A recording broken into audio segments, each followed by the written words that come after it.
ہمیں جہاں پہ مذہب کی بات نظر آ جاتی ہے ہم تو فوراً سے پکڑ لیتے ہیں کہ اس کو نہ جانے دینا. اپنے کردار کشی نہیں کرتے.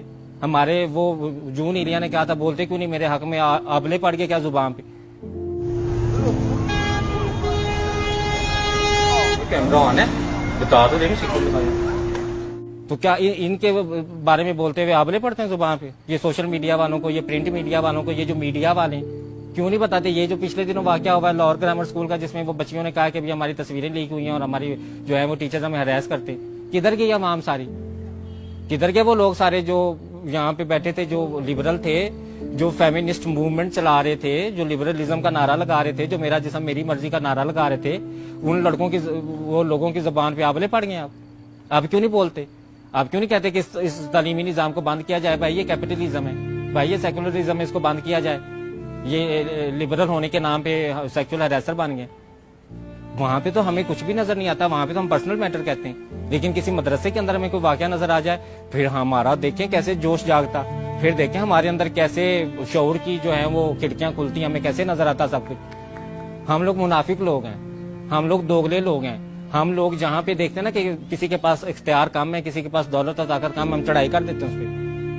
اور جہاں پہ ہم دیکھتے ہیں کسی کے پاس دولت اور طاقت زیادہ ہے وہاں پہ ہم پھر فوراً ڈپلومیٹک ہو کے نہیں بالکل یہ پرسنل میٹر ہے. دیکھیں یہ تو ایک چیز کا پرسنل ہے. یہ دیکھیں کچھ ہو سکتا ہے انہوں نے کچھ کیا ہو سکتا ہے انہی کے قصور ہو سکتا ہے یہ ہو.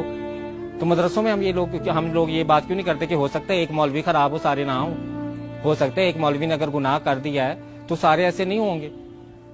استاد جو روحانی باپ روح کی تذلیل کر رہا ہو, جو تصویریں سینڈ کر رہا ہو, استاد آپ روح نہیں کانپتی یہ بات سن کے کہ استاد اپنے طالب علم کی ننگی تصویریں لگا رہا ہے. ہمارے رب نے, ہمارے اللہ تعالیٰ نے جو ہمارے نبی پاک صلی اللہ علیہ وسلم پہ پہلی وحی بھیجی وہ کون سی تھی؟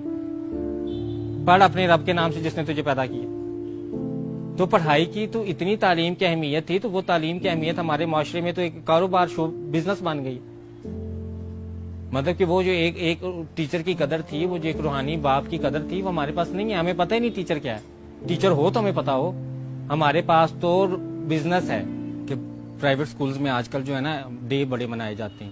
آج ہم جو ہے وہ ٹورزم ڈے ہے, آج فلانا ڈے ہے, آج فلانا ڈے. کیا کہ اگر تو روز پڑھائیں گے تو ماں باپ سے پیسہ کیسے کھینچیں گے؟ وہ چیز جو ہونی چاہیے بزنس وہ کہاں سے آئے گا؟ پھر انہوں نے یہ بہانے رکھے ہوئے, پھر ایسے دن منا کے نا تو وہ ماں باپ سے جتنا وصول کر سکتے ہیں وہ کرتے ہیں. مطلب کہ مجھے تو لگتا ہے کہ کل کلام کوئی ایسا وقت بھی آ جائے گا کہ اسکول والے کہیں گے کہ آپ کے بچے کی جو ہے نا سائیکولوجیکل ہیلتھ اور مینٹل ہیلتھ کے لیے آپ جداد کا آدھا حصہ بھی ہمارے اسکول میں رکھوا دیں, تاکہ بچہ جو ہے نا وہ مینٹلی ریلیکس رہے, اسے پتا ہو کہ میرے پاس فیوچر سیکورٹی ہے. ظاہر بات ایسے تو نہیں نا کہیں گے کہ ہمیں آدھا حصہ جداد میں سے دے دو. اس کے لیے بھی ایک بہت بڑی فلم بنائیں گے. اس فلم کے اندر پھر مختلف فینسی لفظ استعمال کریں گے. بہت زیادہ ضرورت ہے سائیکو سوشل کاؤنسلنگ کی آپ کے بچے کو, اور اس کی فیوچر سیکورٹی بہت ضروری ہے. آپ تو جانتے ہیں نا, تو آپ ایسا کریں اپنی جداد کے کاغذات بھی ہمارے اسکول میں رکھوا دیں. ابھی ان کا بس نہیں چلتا, وہ شروع تو یہاں سے بھی وہ یہ بھی چھوڑے نا. یہ تعلیم کون سی ہے بھائی؟ یہ وہ والی تعلیم ہے جو ہمارے نبی پاک صلی اللہ علیہ وسلم نے کہا تھا کہ علم حاصل کرو چاہے چین بھی جانا پڑے. چین میں یہ والی دن بنانے سیکھنے جانا تھا کہ مڈ ڈے کون سا, اور پرپل ڈے کون سا, اور بلو ڈے کون سا, اور فلانا ڈے کون سا. یہ والا وہ علم نہیں تھا. وہ علم تھا جو ہمیں جہالت سے نکالے, جو ہم ابھی تک نہیں نکلے. پھر ہمارے نبی پاک صلی اللہ علیہ وسلم نے فرمایا کہ ماں کی گود سے لے کے مفہوم ہے کہ قبر تک علم حاصل کرو. اب ماں کی گود سے لے کے قبر تک علم حاصل کرنے کا مطلب کیا ہوا کہ بیکن ہاؤس کو شکر ہے یہ ابھی بات پتہ نہیں چلی. ان مہنگے اسکولوں کو پتہ چل گئی تو انہوں نے کہنا کہ آپ اپنے بچے کے بڑھاپے تک کی فیس جمع کرا دیں, تاکہ یہ مرے گا تو ہمیں پتہ چلے گا کہ اس کے مرنے تک ہم ساری اس کی فیس جو ہے وہ لے لیں. اس کی زندگی میں جو کمائے گا اس کا شیئر بھی ہمیں دے دیں. یہ تو ابھی انہیں پتہ نہیں ہے کہ ہمارے اسلام میں تو قبر تک علم حاصل کرنے کو کہا گیا.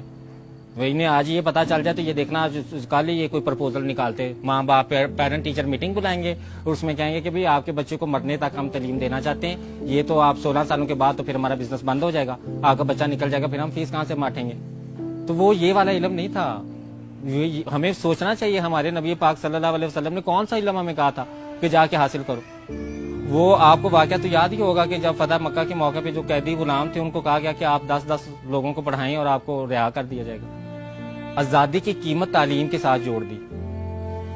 مطلب کہ آپ کو یہ تو نہیں کہا گیا کہ آپ اتنا زیادہ مال غنیمت جتنا بھی ہے وہ استادوں کو دے دیں. اس وقت یہ